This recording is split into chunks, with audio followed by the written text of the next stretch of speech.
ये कि रवि यादव के आज पुलिस मुठभेड़ में मार गिराया है, क्या आप लोगों को पता है या? नहीं सर, हमको कुछ नहीं पता। हमको प्रशासन की तरफ से कुछ नहीं बताया गया है। और जब बताया नहीं गया था, हमको जो भी पता चला है वो मीडिया के थ्रू पता चल रहा है। अब है कि नहीं है सच्चाई हमको नहीं मालूम। अगर हमको दिखाएंगे तभी हम मानेंगे, अगर वो बोलते भी हैं तब भी नहीं मानेंगे। हमको देखना है, देखने के बाद ही हम कहेंगे कि हाँ हुआ है। आप कार्रवाई के लिए जगह जगह दौड़ी हैं, क्या कितना कार्रवाई से संतुष्ट हैं? अभी 1%। अगर मीडिया की बातें सच है तो कहेंगे 1%, नहीं तो अगर देखने के बाद पता चलता कि नहीं हुआ है तब तो कहेंगे 0%। 23-24 दिन निकल गए, उसके बाद रवि यादव की ये पुलिस एनकाउंटर में उनकी मौत हुई है, उनको मारा गया है। ये कैसे संभव हो पाया? क्योंकि 24 दिन बाद जानकारी ये भी आ रही है कि आप लखनऊ गई, डीजीपी से मिली, पूर्व मुख्यमंत्री से मिली। क्या कुछ पूरा 24 घंटे की कहानी है जो आप लखनऊ पहुंची? सर ये कहानी देखिए सर बहुत लंबी है, क्योंकि हमको प्रशासन कहीं जाने भी नहीं दे रही थी। हमने बहुत मुश्किल से यहाँ से, घर से लगभग रात में 3 बजे निकली हूँ यहाँ से।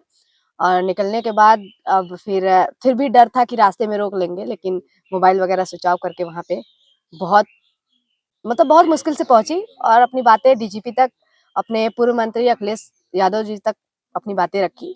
और रखने के बाद यहाँ पे जब घर पे आई हूँ तो लगभग हम 1 बजे आए हैं। और 1 बजे जब घर पे पहुंच रहे हैं, पुलिस प्रशासन देखिए वहाँ पे भी पहुंच गई थी, पहुंच गई लेकिन साथ में ही आई। अब जब हम घर पे पहुंचने के बाद आप लोग के ही थ्रू हमको यही सब पता चल रहा है कि ऐसा हुआ है, तो हम कहेंगे ये डीजीपी तक पहुंचने का एक शायद स्रोत है, मिला होगा। नहीं तो सोचिए, मतलब कि सोचने वाली बात है, वो यहीं पे घूम रहा है, पुलिस प्रशासन छोड़ ही रही थी ना। आप खेतासराय में ही मार रहे हैं, वो खेतासराय का ही रहने वाला है। आप दूर दूर कह रहे हैं कि हमारे फोर्स गए हैं, लेकिन वो खेतासराय में मर रहा है। और फिलहाल इतने दिन तक तब आप क्या कर रहे थे? आपको तो हमको 2 दिन में ही ये मतलब हमको इंसाफ मिल जाना चाहिए था, 2 दिन में ही मिल गया होता मेरे भाई को भी। लेकिन आप लोग मतलब इतने दिन तक छोड़ रहे थे। अब और दूसरी बात ये है कि ओम प्रकाश राजभर जो है, उनकी बातें सुन के क्या पता आप ऐसा किए हैं। अब हम नहीं बता सकते क्यों ऐसा हुआ है, लेकिन अगर ऐसा हुआ है तो हम जब तक देखेंगे नहीं और हमको जब तक पुलिस प्रशासन कहेगी नहीं, तब तक हम नहीं जानते कि हुआ है कि नहीं हुआ है। मान लीजिए रवि यादव को पुलिस एनकाउंटर मारा गया है, हुँ, कितना संतुष्ट हैं? आपको कुछ न्याय की 1%। उम्मीद जो थी आपको कितनी जगी है? न्याय की उम्मीद सर भोले राजभर के बाद जगेगी। अगर भोले राजभर को पहुँचा देते हैं तब जगेगी, नहीं तो अभी नहीं। क्योंकि जो मेन जड़ होता है वो नहीं खत्म हो तो क्या खत्म हो? मेन जड़ तो वही है, अपराधी बनाने वाला वही है सबको। तो वही नहीं खत्म होगा तो कैसे अपराध खत्म होगा? तो बस अगर हमको न्याय मिलेगा तो भोले राजभर के मृत्यु से ही मिलेगा, नहीं तो नहीं मिलेगा।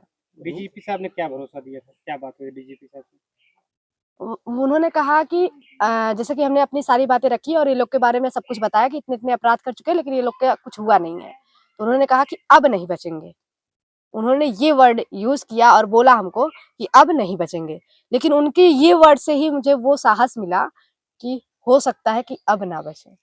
तो बस अब वहाँ तक बातें रखें, अगर फिर भी अगर ये भोले राजभर वगैरह, प्रदीप बिंद और शोले राजभर ये लोग बचते हैं, तब तो समझेंगे कि प्रशासन खेल खेल रही है हमारे साथ।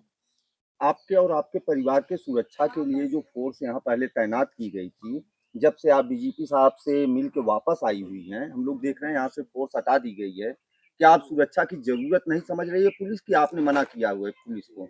देखिए सर, हमने पुलिस को ना मना किया है और ज़रूरत हमको अगर वो रहेंगे फिर भी मार देंगे, ना ही रहेंगे फिर भी मार देंगे। मतलब आपको जान का खतरा अभी इन लोगों से बना हुआ है। जान का खतरा आपको दिख ही रहा है, इस तरह बना हुआ है कि कभी भी जब वो सोचिए यहीं घूम रहा है, यहीं हमारे खेतासराय में घूम रहा है, अपराधी को नहीं पकड़ा जा रहा है, तो भोले राजभर भी तो यहीं घूम रहा होगा। आपको डीजीपी तक पहुँचाने और पूर्व मुख्यमंत्री अखिलेश यादव तक पहुँचाने में आपके समाज के लोगों का क्या योगदान रहा? सर देखिए, हमको डायरेक्ट फ़ोन आया था, हमने डायरेक्ट बात किया, जी, फिर हम वहाँ पे पहुँचे हैं। और पहुँचने का सबसे बड़ा स्रोत कि हम जिसके ऊपर विश्वास किए कि हमको ये पहुँचवा देंगे, जी, जी। वो इंसान हमारे साथ खड़े थे, जी, जी। बस। क्योंकि वो इंसान को मतलब एक बार हमको वो मना भी किए कि ऐसा हो, लेकिन हम कहे कि एक बार आप मतलब ये रिस्क ले लीजिए, हमको पहुँचा दीजिए, क्योंकि वो इंसान हमको 5वीं बार ये बुलाए हैं और बार-बार मना करना नहीं ठीक है। क्योंकि जो अखिलेश बुला रहा यादव है की अगर हम उनके तक नहीं पहुँचे तो ठीक नहीं है ये ना। सौम्या, जिस तरह से 25 दिन में एनकाउंटर होता है अब रवि यादव का, और इतने दिन रवि यादव यहीं पे था, आपको भी लग रहा है, जी। क्या लगता है कौन लोग हो सकते हैं जो उसे शरण दिए रहे होंगे, और आखिर पुलिस अभी तक उसे क्यों नहीं पकड़ पा रही थी? सत्ता के कैसे लोग, देखते और कौन हो सकता है? यहाँ के जो बड़े-बड़े लोग हैं वही लोग देंगे, और कौन देगा? गरीब तो नहीं देने जाएगा। गरीब देगा तो क्या वो चाहेगा 2 रोटी उसका जो खा रहा है वो चला जाए? क्योंकि गरीब को तुरंत पकड़ती है ना पुलिस, बड़े लोगों को नहीं पकड़ती है, तो बड़े लोगों के साथ ही रहेगा ना वो।